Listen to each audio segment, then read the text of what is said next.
میں نے ابھی چھت سے دیکھا ہے اور کھانا بھی کھایا ہے. یہ دیکھو میرے ہاتھ سے زردے کی خوشبو بھی آ رہی ہے ابھی تک. یہ سن کر بچے ایک بار پھر باہر دیکھنے چلے گئے، مگر وہاں تو کوئی پرانے درخت اور جھاڑیاں تھی، اس کے علاوہ اور کچھ بھی نہیں تھا. بچوں نے ماں کو بتایا کہ وہاں تو ایسا کچھ بھی نہیں ہے، لگتا ہے آپ مذاق کر رہی ہیں. یہ سن کر جب نایاب نے چھت پر دیکھا تو ساتھ والے پلاٹ میں جھانکا، دیکھا تو وہاں واقعی کچھ بھی نہیں تھا. بقول نایاب کے کہ ایسا کھانا میں نے زندگی میں پہلے کبھی نہیں کھایا تھا اور نہ ہی کبھی کھانے کی اتنی پیاری خوشبو سونگھی تھی. اس کھانے کی خوشبو کافی دیر تک میرے ذہن میں سمائی رہی. اس طرح یہ بات آئی گئی ہو گئی، مگر آہستہ آہستہ نایاب کو پورا یقین ہو چکا تھا کہ ہم اس گھر میں اکیلے نہیں رہتے، یہاں ہمارے علاوہ بھی کوئی اور مخلوق رہتی ہے. مگر ان کی خاص بات یہ تھی کہ یہ جنات کسی کو بھی کوئی نقصان نہیں پہنچاتے تھے بلکہ فائدہ ہی دیتے تھے. بقول نایاب کے کہ جب ہم کہیں پیسے حفاظت سے رکھ دیتے تو اکثر ان میں اضافہ ہی ہو جاتا تھا، اور یہ اضافہ اکثر 5,000 تک بھی ہوتا تھا. ایسا ایک بار نہیں بلکہ کئی بار ہوا. جب کچھ عرصے بعد ہم پیسے واپس اٹھاتے تو کبھی 1,000 زیادہ ہوتا، کبھی 2 یا 3,000 کا اضافہ ہو جاتا. یہ بالکل سچ بات تھی، آپ یقین کریں. ان لوگوں کو اس گھر میں کافی سال گزر گئے تو نایاب کے کچھ بچے بھی اس گھر میں پیدا ہوئے. نایاب نے خود بھی نوٹ کیا تھا کہ اس کے بچے اکثر اسے بتایا کرتے تھے کہ ایک آنٹی ہمارے ساتھ کھیلنے آتی ہے.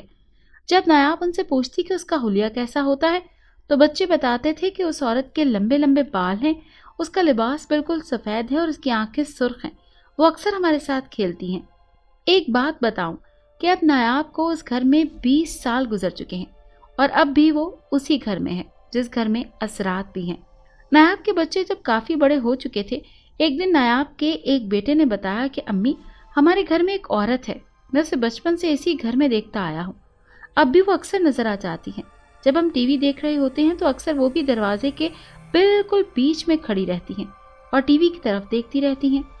نایاب نے مجھے بتایا کہ ایک دن رات کے وقت ہم سب لوگ صحن میں بیٹھے ہوئے تھے تو اچانک کمرے سے برتنوں کے گرنے کی آواز آنے لگی. ان جنات نے کافی دیر تک بہت شور شرابہ کیے رکھا. اس دن میں اور میرے بچے بہت ڈر گئے تھے. ہم ڈر کے مارے بس خاموشی سے صحن میں ہی بیٹھے رہے، اندر جانے کی ہمت نہیں ہوئی. ہم لوگ قرآنی آیات کا ورد کرتے. پھر کچھ دیر بعد ماحول پرسکون ہو گیا. ان لوگوں کے ساتھ اس طرح کے بہت سے چھوٹے چھوٹے واقعات ہوئے، مگر آپ کو سب سے اہم واقعہ یہ بتاتی چلوں کہ نایاب کے شوہر کی 2 شادیاں تھیں.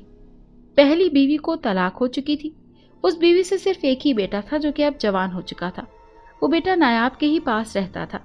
نایاب نے اس کی شادی ایک لڑکی سے کر دی. لڑکی کا نام آمنہ تھا. آمنہ نے ضد کر کے وہی کمرہ لے لیا جو کہ نایاب کا کمرہ تھا. نایاب نے خوشی خوشی وہ کمرہ اپنی بہو کو دے دیا. کچھ عرصے تک تو سب کچھ ٹھیک ٹھاک رہا، لیکن پھر گھر کے حالات خراب ہونا شروع ہو گئے. آمنہ کی اپنی ساس سے کچھ خاص نہیں بنتی تھی. اس نے کوشش کی کہ کسی طرح ساس اور سسر کو اس گھر سے نکلوا دوں. شاید اس نے کالے جادو کا سہارا بھی لیا. وہ کچھ یوں کہ نایاب کا خاوند گھر چھوڑ کر اپنے گاؤں والا گھر رہنے چلے گئے. جب وہ کافی دنوں تک واپس نہ آیا تو نایاب بھی اپنے خاوند کے پاس ہی گاؤں چلی گئی.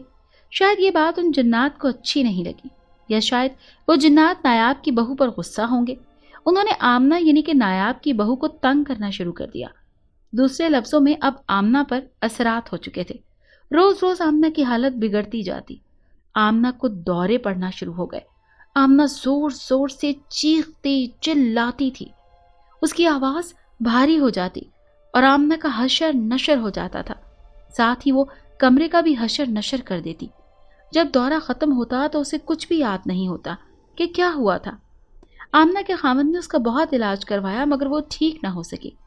جوں جوں وقت گزرتا رہا آمنہ کے حالات مزید خراب ہوتے جا رہے تھے. وہ کہتی تھی کہ یہ دیکھو، اس کمرے میں یہ اور بھی بہت سے لوگ ہیں، یہ مجھے مار ڈالیں گے، مجھے ان سے بچا لو. آمنہ کی ساس اور سسر یعنی کہ نایاب اور اس کا خاوند ابھی تک گاؤں میں ہی رہ رہے تھے. لڑائی جھگڑوں کی وجہ سے وہ لوگ شہر والے گھر نہیں آنا چاہتے تھے، کیونکہ بیٹے کی نئی نئی شادی ہوئی تھی تو وہ اپنے بیٹے کے لیے مسئلہ نہیں بننا چاہتے تھے.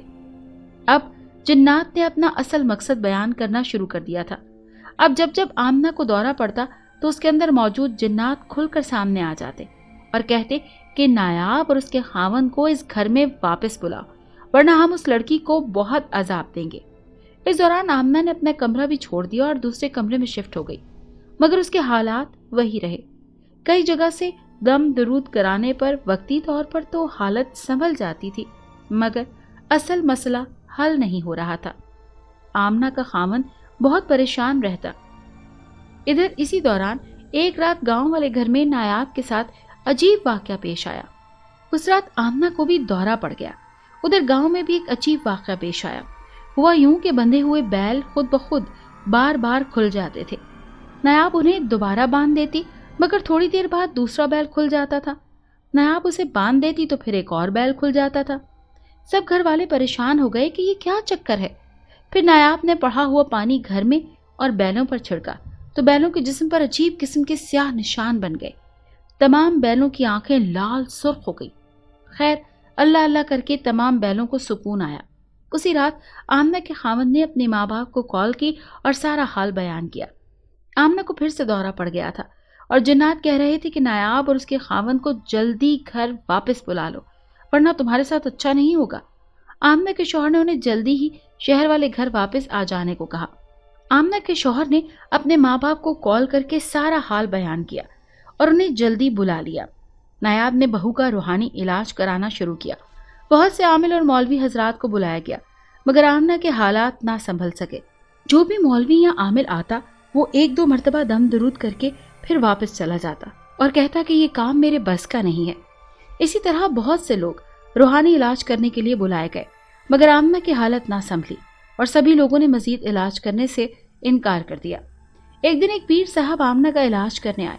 انہوں نے علاج شروع کیا تو آمنہ کے حالات کچھ بہتر ہو گئے۔ ایک دن آمنہ نے عجیب عجیب باتیں کرنا شروع کر دی کہ وہ دیکھو، یہ لوگ اپنا سامان باندھ رہے ہیں اور یہ جنات اس گھر کو چھوڑ کر جا رہے ہیں۔ آمنہ نے بتایا کہ ان جنات کا پورا قبیلہ اس گھر میں رہتا ہے۔ ان جنات کی ماں مویشی بھی ہے۔ آمنہ بار بار دروازے میں کھڑی ہو جاتی اور کہتی کہ یہ جنات آہستہ آہستہ اس گھر سے جا رہے ہیں۔ آمنہ کے مطابق بہت سارے جنات گھر میں چلے گئے ہیں اور کچھ جانے کی تیاری کر رہے ہیں۔ اس دن کے بعد پیر صاحب نے آمنہ کا علاج کرنا بند کر دیا۔ ان پیر صاحب کا کہنا تھا کہ ان جنات نے میرا بہت نقصان کر دیا ہے، اب میں آمنہ کا مزید علاج نہیں کر سکتا۔ اس کے بعد آمنہ کی حالت پہلے جیسی رہنے لگی۔ ایک دن عجیب واقعہ ہوا۔ آمنہ کے جہیز میں ایک پیٹی بھی تھی، اس میں اس کے جہیز کا سامان رکھا ہوا تھا۔ آمنہ نے وہ پوری پیٹی اکیلے اٹھا لی اور خود اس کے نیچے گھس گئی اور عجیب عجیب حرکتیں اور باتیں کرنے لگی۔ لوہے کی پیٹی اور اس میں موجود سامان بہت وزنی تھا۔ یہ پیٹی لوہے کے ایک سٹینڈ پر رکھی ہوئی تھی، جیسا کہ عام طور پر پیٹی کا سٹینڈ ہوتا ہے۔ یہ بھی بالکل ویسا ہی تھا، کم اونچا۔ آپ لوگ اندازہ لگا سکتے ہیں کہ کوئی بھی جوان بندہ پیٹی کے نیچے نہیں گھس سکتا اور نہ ہی اتنی وزنی پیٹی کو اکیلے اٹھا سکتا ہے۔ اب کی بار نایاب نے خود بہو پر دم درود کرنا اسٹارٹ کر دیا۔ اس نے اس کی حالت کچھ بہتر ہو جاتی۔ کچھ دن بعد ایک اور واقعہ ہو گیا۔ آمنہ نے اپنا ڈبل بیڈ اکیلے ہی پورا اوپر کی طرف اٹھا لیا اور اسے لمبا کھڑا کر دیا۔ بیڈ کے تاج والا حصہ فرش پر تھا اور پاؤں والا سائیڈ اوپر چھت کی طرف موجود تھی۔ آپ لوگ اندازہ لگا سکتے ہیں کہ کوئی بھی عورت اتنا وزنی بیڈ اکیلے نہیں اٹھا سکتی۔ اس دن آمنہ کو بہت برا دورہ پڑا تھا۔ اس نے چیخ چیخ کر پورا گھر سر پر اٹھا رکھا تھا۔ اس دن نایاب کے کچھ رشتہ دار بھی ان سے ملنے ان کے گھر آئے ہوئے تھے۔ ان مہمانوں کی ایک لڑکی بھی ساتھ تھی جو کہ دماغی معذور تھی۔ نایاب نے جب بہو کی یہ حالت دیکھی تو اس پر دم درود کرتی رہی۔